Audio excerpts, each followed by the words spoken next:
Hey, what's up, Scalers? Teddy the Champ here. Quick update on how the Super Hornet's coming along.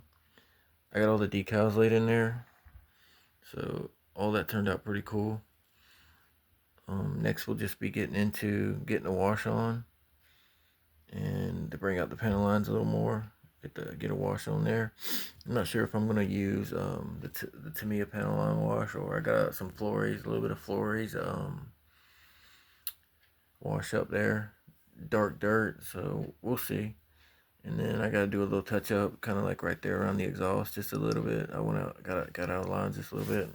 But yeah, I put the MIG anti-slip paste on up here where they bored the jets, but I didn't go too heavy because I wanted it to look like kind of worn, like it's been getting stepped on a bunch by the pilots coming in and out on the combat missions.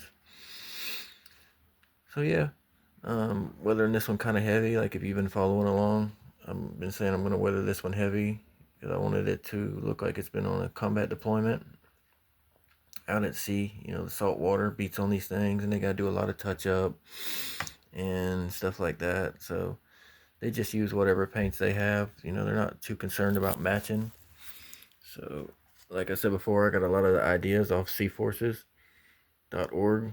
If you want to go on there and check out, you can see some nicely weathered Hornets. So I got a lot of the ideas from there. But yeah, there's the bays. All those turned out pretty cool. I gotta do a little bit more weathering back here. Kind of, it gets real filthy back here below the landing gear.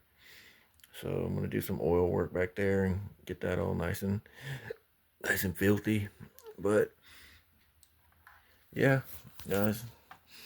All right, look out for some of the final updates of the Super Hornet.